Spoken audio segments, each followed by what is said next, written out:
You've probably heard that staying hydrated is good for circulation, and look, that's true. Water matters.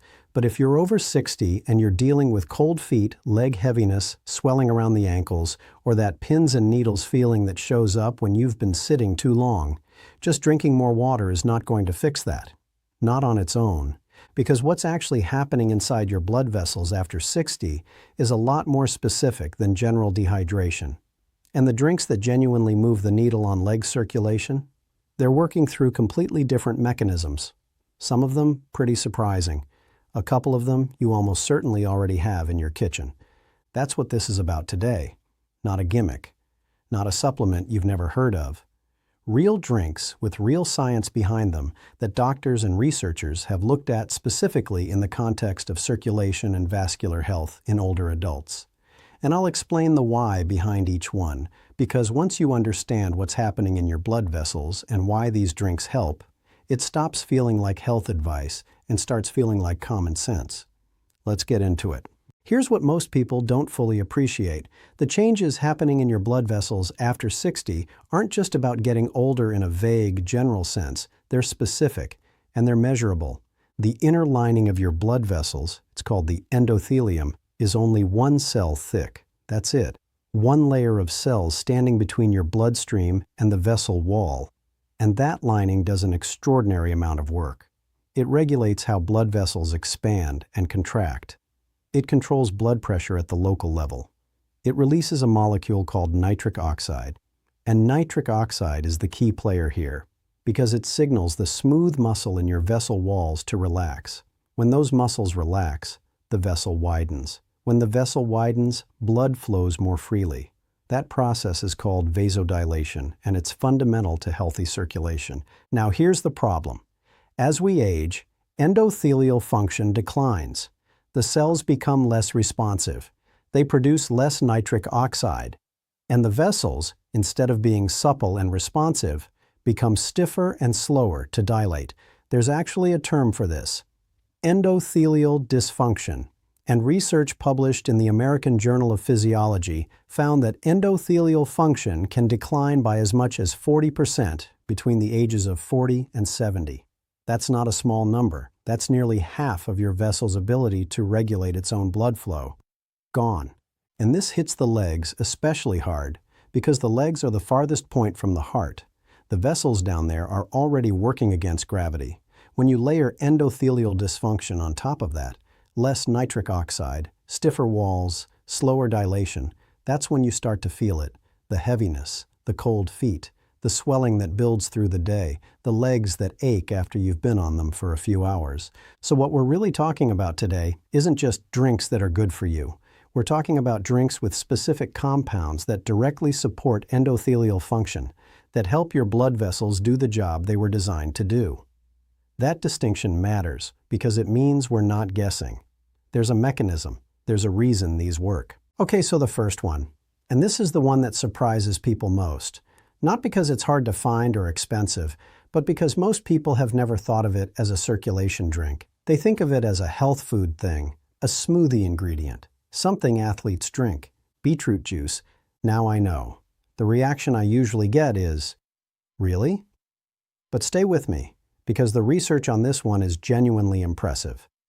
Beetroot is one of the richest dietary sources of inorganic nitrates, compounds that your body converts into nitric oxide. Remember nitric oxide, the molecule that tells your blood vessels to relax and widen? Beetroot juice is essentially delivering the raw material your endothelium needs to produce more of it. And this isn't theoretical.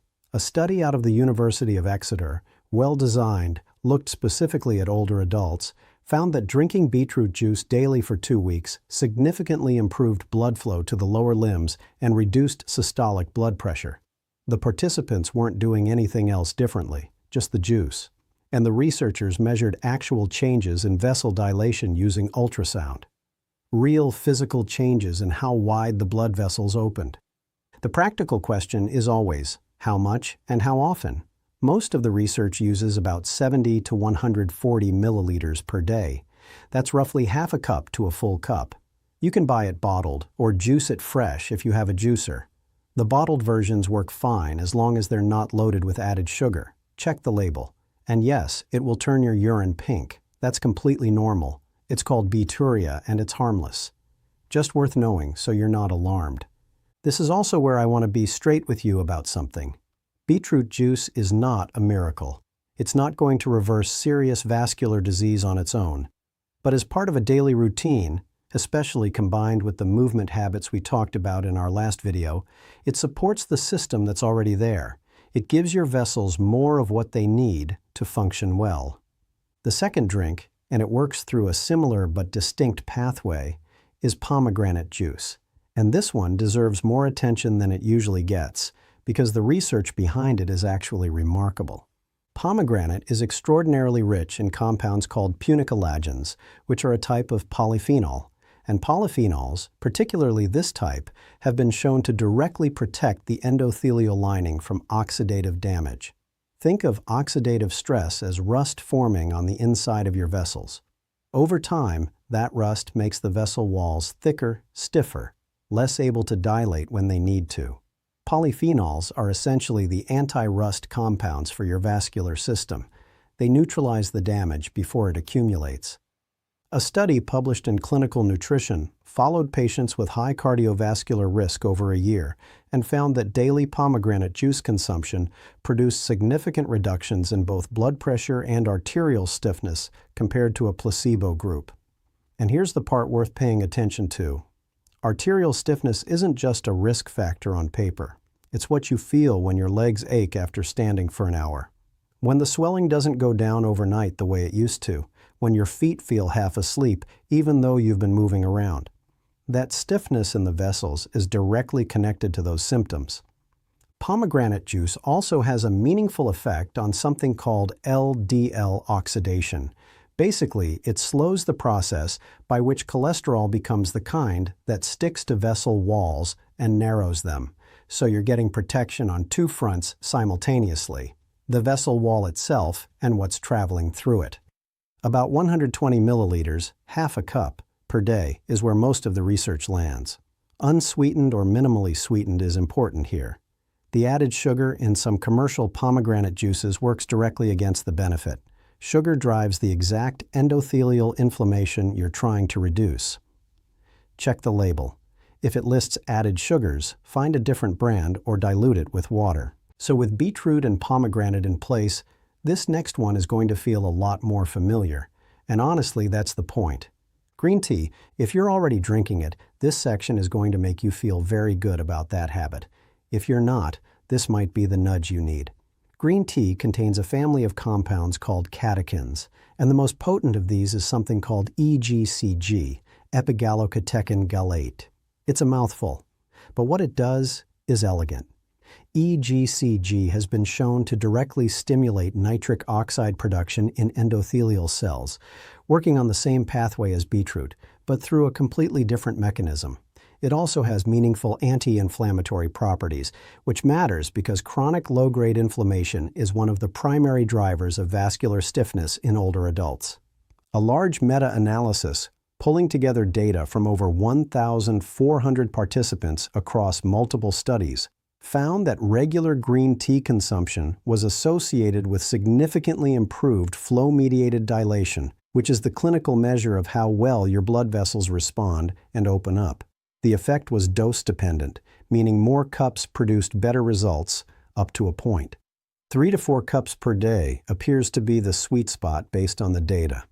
Now, and I want to be careful here, if you're sensitive to caffeine or if you have any heart rhythm issues, green tea still contains caffeine, less than coffee, but it's there. Decaffeinated green tea retains most of the catechins, so that's a perfectly good alternative. The catechins are what's doing the circulatory work, not the caffeine. And while we're talking about what goes into your body every day, this is actually the right moment to flip it around, because a few common drinks are actively working against everything on this list. And I see people unknowingly cancel out the good they're doing all the time. Alcohol, even in moderate amounts, causes initial vasodilation, so it feels like circulation is improving, but then triggers a rebound vasoconstriction where the vessels tighten back up harder than before. Net result is negative for your vascular health over time, and sugary drinks, Sodas, sweetened juices, energy drinks spike blood glucose in a way that triggers direct inflammation in the endothelial lining. One here and there isn't going to cause lasting damage. But as a daily habit, you are quietly dismantling the very system we're trying to support. It's worth being honest with yourself about what you're reaching for throughout the day. And here's what I want you to sit with for a second, because this is the part that I think gets lost in these kinds of videos. The changes happening in your circulation right now, the stiffness building in your vessel walls, the declining nitric oxide production, the reduced blood flow reaching your lower legs, these aren't things you're going to feel dramatically until they've been building for years. That's the nature of vascular aging. It's quiet, it's gradual, and by the time most people really feel it, the persistent swelling, the wounds on the lower legs that heal slowly, the cold feet that never quite warm up even in summer, a significant amount of function has already been lost. I've had people tell me they wish they'd paid attention to this in their 60s, that they assumed the heaviness in their legs was just tiredness, the swelling was just being on their feet too much. And now they're managing something that was largely preventable. That's not meant to frighten you. You're here, you're paying attention, and that matters. But I do want you to understand that what you put into your body every single day, including what you drink, is either supporting your vascular health or quietly eroding it. There's not really a neutral. So let's make sure you leave here with the last piece, and a plan you can actually use. All right, the last one, and this one is the simplest, and in some ways, the most underestimated. Warm water with lemon. Or actually, let me be more precise. Warm water, full stop, with lemon being a genuine bonus rather than the main event. Here's what I mean.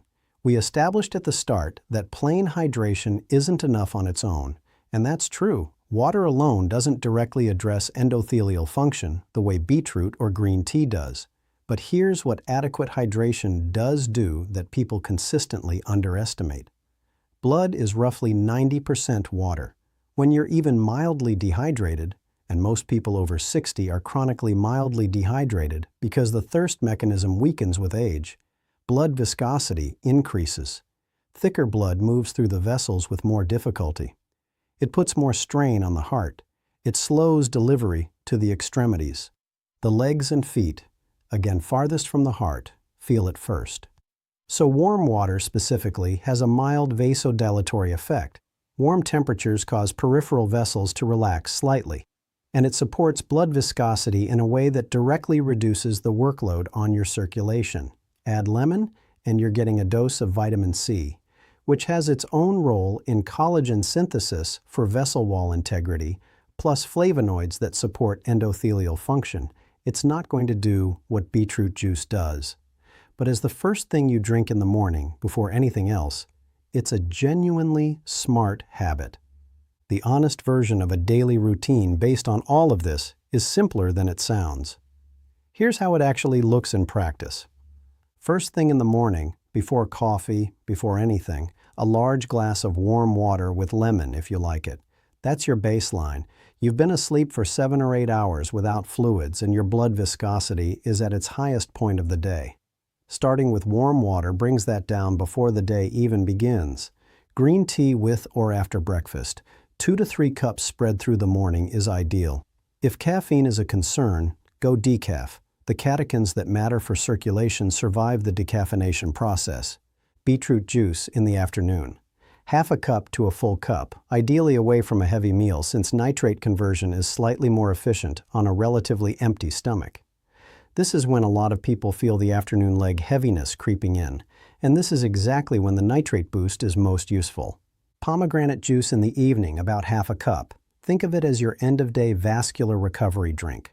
And water consistently throughout, not just when you're thirsty, because as I mentioned, the thirst signal weakens after 60, 6 to 8 glasses as your baseline, more if you've been active or it's warm. That's the whole protocol. No powders, no complicated supplements, things that are in most grocery stores that cost a few dollars a week and that have genuine peer-reviewed research behind them. I think about a woman I spoke with a while back. She was 68, had been dealing with leg swelling and cold feet for years.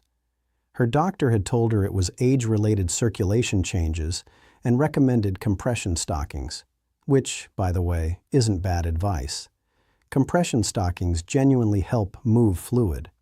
But nobody had ever talked to her about what she was drinking every single day. She was having 2 or 3 sodas daily, barely any water, no green tea, nothing with meaningful polyphenols or dietary nitrates. We shifted her drinks over about 3 weeks. Same compression stockings, same daily routine otherwise. And she noticed a real difference. Less swelling by the afternoon, feet that felt warmer, less of that dead leg feeling after she'd been sitting for a while. Small changes. But they were consistent, and they were hers to keep. That's what I want for you. Not a dramatic overnight transformation. Those don't exist, and anyone telling you otherwise is selling something. Just a slow, steady improvement in how your vascular system functions day to day. Your blood vessels are not fixed. They're responsive. They adapt to what you consistently give them the right things, and they do their job better. It really is that direct. Think about where you want to be a year from now, whether you want your legs to feel the same as they do today, or better.